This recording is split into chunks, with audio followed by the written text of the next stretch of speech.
Assalamualaikum warahmatullahi. Alhamdulillah, bersyukur kita kehadrat Allah Subhanahu wa taala kerana dengan izinnya dapat kita bertemu lagi pada perkongsian kali ini. Sebelum kita teruskan perbincangan kali ini, saya ingin rakamkan perasaan simpati yang mendalam terhadap mereka yang terlibat dalam banjir di beberapa negeri, khususnya Selangor. Turut nyatakan kekesalan dengan pihak kerajaan yang masih zikir SOP, sedangkan rakyat kehilangan harta benda dan nyawa terkorban akibat banjir. Menteri Kesihatan masih nak takutkan kes wabak akan naik tinggi katanya. Kita kecewa.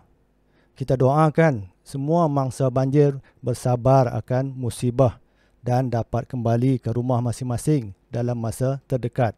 Baik. Hampir 2 tahun wabak C-19 melanda dunia dan Malaysia. Organisasi antarabangsa seperti WHO dan negara kita, KKM, kelihatan begitu serius cuba menangani wabak ini, tapi sehingga kini tidak menampakkan bahawa kemelut wabak akan berakhir esok atau lusa. Dalam konteks seorang yang buat kajian di peringkat PhD, biasanya sekitar 3 tahun buat PhD. Masuk tahun kedua kajian, dia sudah nampak sesuatu. Nampak dengan jelas, bukan samar-samar.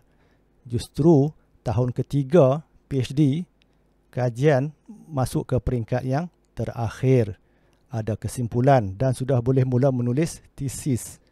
Dia pasti dan yakin apa kandungannya, kandungan yang dia nak tulis.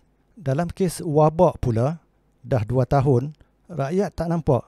Menteri pun tak nampak. Termasuk Perdana Menteri pun tak nampak.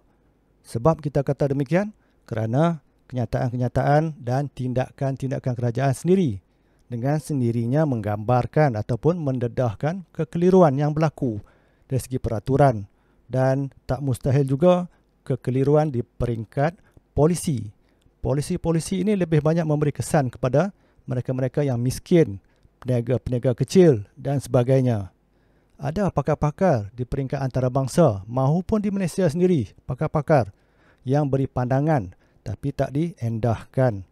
Sebaliknya, kata-kata WHO menjadi rujukan mengatasi segala-galanya walaupun jelas gagal. Seorang doktor perubatan yang terlibat merawat pesakit sejak tahun 2020 lagi, tahun lepas, bersetuju bahawa polisi yang dunia ikuti sekarang ini tergelincir dari landasan. Begitu juga seorang doktor di Afrika Selatan ini memberi nasihat lebih 3 minggu yang lepas ketika mana varian baru ini mula diperbesar-besarkan oleh media. Looking at the mildness of the symptoms that we are seeing, currently there is no reason for panicking as we don't see severely ill patients. Disebut tiada pesakit yang teruk dan mati walaupun ramai dijangkiti. Beliau menambah bahawa kekecewaan oleh media tidak berdasarkan realiti sebenar. Ini kenyataan beliau. Gambar-gambar yang telah dibuat pada masa ini di luar sana, di media dan di seluruh dunia tiada korelasi dengan gambaran klinikal. Itu beliau sebut 3 minggu lalu dan tepat jangkaan beliau kerana jadual ini di Malaysia tunjukkan kes jangkitan varian terbaru ini rata-rata hanya gejala ringan, kategori 1 dan kategori 2 sahaja. Ini pula tajuk berita di UK yang terbaru berkaitan tindakan Dr. Fauci yang memburuk-burukkan nama 3 orang pakar virus terkenal dunia.